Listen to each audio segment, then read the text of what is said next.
Hi everyone, I'm Lindsay Knight and I'm here to teach you the tarot for free. I just want to touch base on the past lesson of shuffling the cards and just to kind of revisit the importance. When I am shuffling the deck, and trust me, you're going to spend hours and hours and hours shuffling your deck. But initially, what it's doing is it's creating a bond, an energetic bond between yourself and your cards. And it's not like I want it very organic shuffle. But I mean, it really is a form of communication in order to bond you with the cards. And so as you're shuffling, you're sending beautiful message and connecting and having a dialogue with your deck, just asking for the greatest good to come as a result of the reading, for clarity, just appreciation. I mean, I can remember when I first started to learn about tarot, like as I was shuffling, all I kept on saying was, thank you, thank you, thank you, thank you, thank you. So it's really that bonding, that initial bonding that is so, so important. And that's why I encourage you just to kind of keep your cards close for the first little while. Then the magic really happens is when you pass the cards over to the person that you're reading for.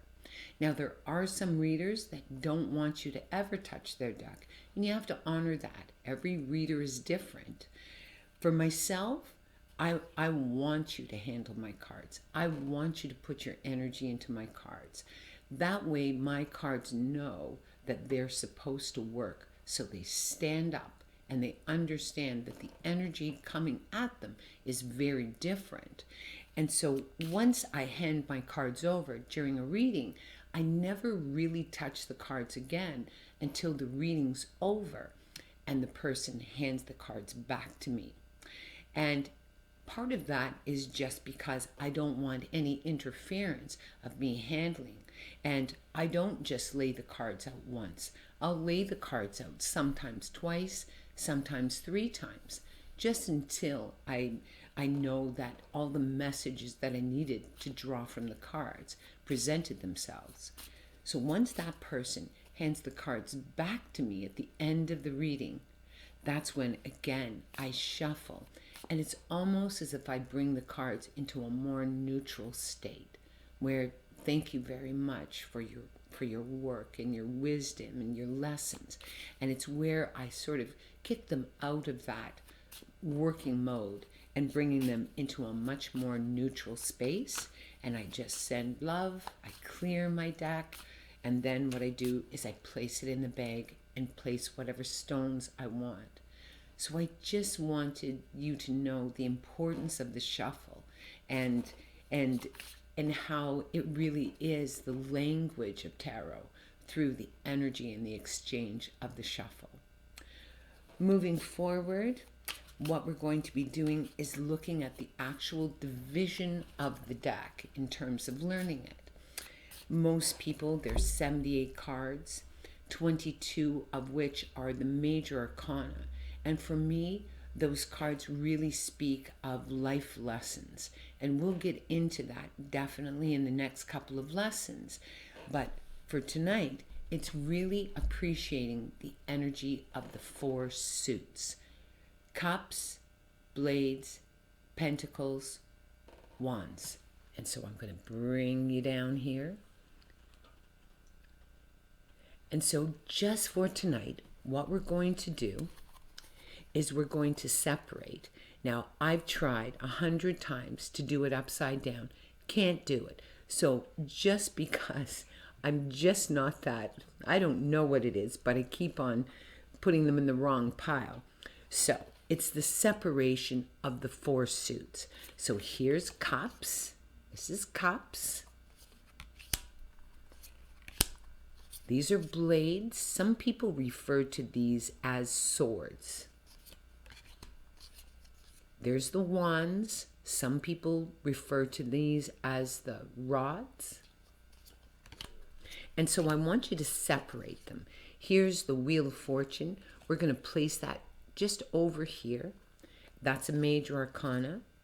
the Chariot, Major Arcana, the Sun, Major Arcana, the Hermit, Major Arcana, Judgment, that goes up there. This is the Pentacle, High Priestess, that beautiful card. So I want you just to separate the 4 suits. Here's Justice. We're going to place Justice over in the Major Arcana. The Devil, Temperance, Major Arcana, Strength. So any that you see, the Hierophant, the World, you'll get familiar, but we're going to just place them off to the side for tonight.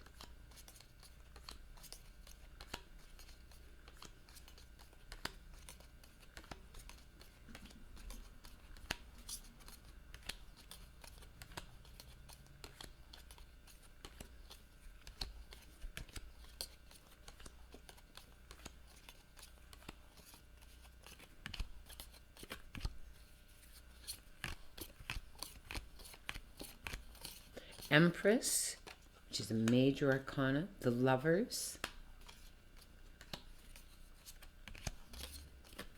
the Moon, the Magician, Major Arcana,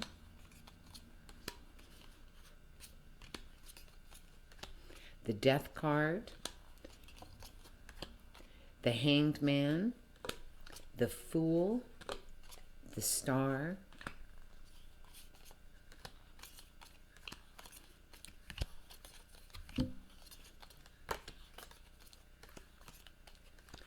the Tower, the Emperor. Excellent. So here you should count out 22. 1, 2, 3, 4, 5, 6, 7, 8, 9, 10, 11, 12, 13, 14, 15, 16, 17, 18, 19, 20, 21, 22 of the Major Arcana. And we're just going to respectfully put them over here. Then here's the suit of the Cups, the Blades or the Swords,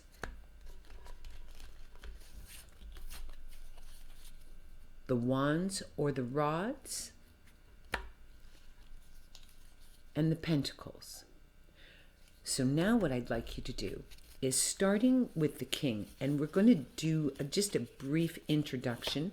We have the King, which really speaks of the father energy, the Queen, which speaks of the mother energy, the Knight, which really is about our adolescence, and the Page, which often can represent our children or sort of our vulnerable self. In tarot, it goes from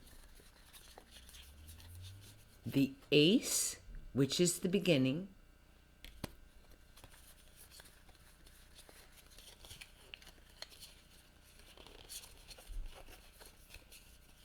to the 10, which is the completion of the suit.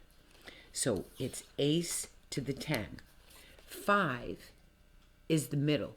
And usually with 5s, there's a certain amount of disturbance around this particular card in all of the suits. But for now, it's the Ace to the 10. So the Page 10,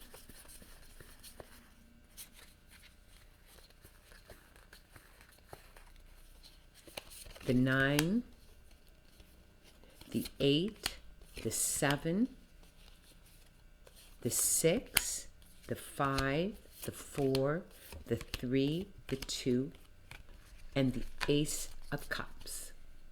Okay?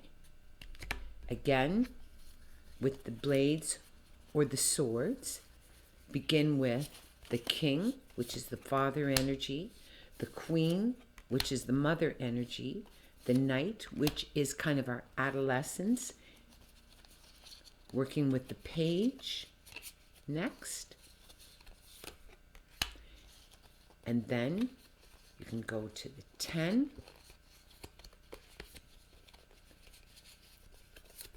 10, which is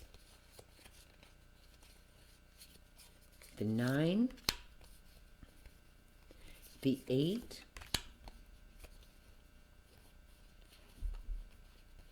the 7,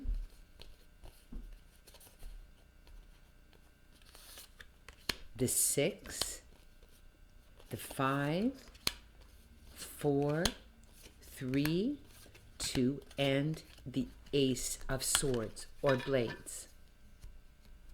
Then, again, working with the rods or the wands, the King of Rods, which represents really the father energy, the Queen, which is the mother, the Knight, which is adolescent, the Page is kind of our children, or can represent our vulnerability. And then working with the 10,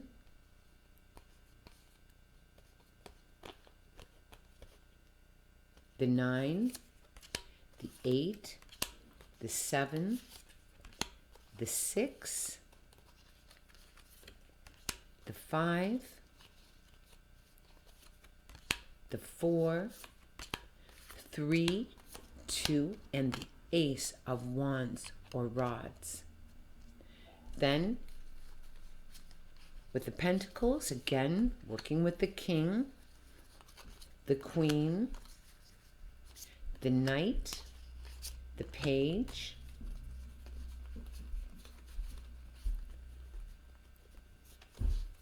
the 10,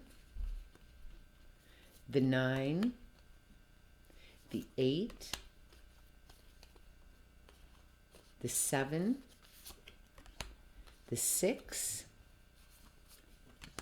the 5, the 4, 3, 2, and the Ace of Pentacles.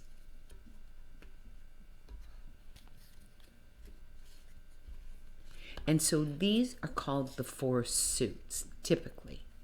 For me, I sort of look at them in a very different way. For me, the blades or the swords represent the mind. It's how we communicate. It's how we process. It's how we sort of analyze what's going on in our world. So for me, the blades represent the mind. Pentacles, for me, represent the body. They talk about security, money, career, can talk about what grounds us, what keeps us safe. So for me, the Pentacles represent the body. Then the rods or the wands, for me, represent the spirit or the energy. This can be where we put our energy. If there's a lot of wands on the table, then you know that there's a lot of action around this person. So it really speaks about the direction of our energy, our spirit. Mind, body, spirit. The cups represent emotion. And so if there's a reading and there's a lot of cups on the table, you know whoever you're reading for is in a highly emotional state. If there's a lot of blades on the table, then you know they're stuck in their head. If there is a lot of pentacles in the reading, then you know that the reading, there's a lot of energy about security or money, finances, career. If there's a lot of wands, then you know there's a lot of energy around this person. Perhaps they're spinning or there's a lot of distraction. You know, all I know is whenever you see a lot of wands, there's a lot of action or change. All of these, the 4 suits, for me, really speak of a path. There is a path that goes from the ace right to the king. And we're going to get into that in a couple more lessons that speak more fully about this path. But for me, this is the path of the heart. This is the path of blades that goes from the ace right to the king. The path of pentacles. First lesson begins with the ace. The completion of the lesson may end with the king. And then the path of the wands. And so what I want you to do is I want you just to kind of separate them. Separate and look at them in terms of the 4 paths. Paths of the heart, paths of the mind, paths of the body, paths of the spirit. And so the great thing for you to do is just to absolutely shuffle them over and over, get them all mixed up again, like make sure that you get them all mixed up, and then you separate them again and again and again. I'm going to bring you up. And it's a great exercise because it makes you aware of the 4 paths, and these paths are very distinct, and they bring us kind of a life experience. It may be the birthing of it, which is represented in the aces, and it may be the completion of it. And so we'll definitely get into that more, but this is really about appreciating the 4 distinct paths, which for me speak of the mind, body, spirit, and heart. And so what I want you to do, here I'm taking you back down again, is I want you just to shuffle. And it's where you just can shuffle in the morning, shuffle whenever you feel like it. But it's where you just, shuffle, shuffle, shuffle, shuffle.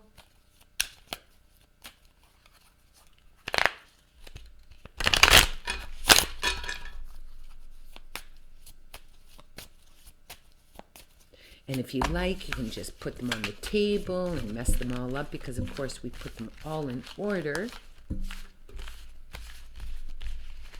And then what I want you to do is just think intuitively of a number. Maybe you want to draw, I draw at least 9 cards, but anything above 9. You may want to draw 10 cards, you may want to draw 15 cards, you may want to draw 11 cards.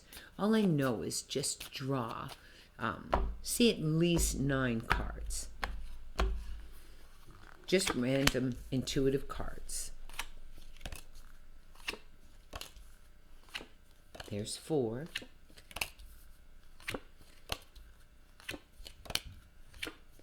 There's 8. And there's the 9. And then what I want you to do is here we have a blade, a blade, a blade, a blade. Here we have a wand. There's another blade. And so this random kind of reading, and again, I want you just to focus on the paths or the energy of the cards is here. We have 1, 2, 3, 4, 5. 5 blades, which makes complete sense because at the moment I am using my mind in order to communicate with you. Here, there were 2 rods, 1 pentacle, and 1 cup. And so it's just being able to see, and the first reading that I'm going to have you do, not just for yourself, but when you're ready, but it's looking at the energy. Is it about the mind? Is it about the spirit? Is it about the body? Is it about the emotion? And then again, just shake them up. And it's really being able to see. One of the very first things with tarot is when the person is in the reading and they shuffle and then they, you lay out the cards for them. Definitely looking to see how many blades are there? How many cups are there? And it really gives you a feel of what's happening. It's also being able to point out the imbalance. Say, for instance, if you lay down 20 cards and half of them are the blades, then you may just say, wow, you must be thinking a lot, or you must be in your mind a lot. If a lot of the cards that you decide to lay down as your first reading are all cups, then you may think, wow, like this person is in a highly emotional state. And so it's really being able to make the first read about the energy of the four suits or the paths. And so that's what I want you to do. Bit of homework. I want you to separate the deck in the four paths, separating the major arcana in a most respectful way. They deserve their turn to be able to reveal themselves. But for now, we're just going to put them kind of aside to rest. And it's just being able to put them back in their four suits and go from the ace to the king. And then what I want you to do is I want you just to do as many random kind of draws. Like here's 10 cards. 5 of them are cups and whatever. And so it's really a reading about the energy of the person you're reading for, whether it's for you or whether it's for another. And so we will conclude this lesson, and I look forward to seeing you again. Thank you for joining me.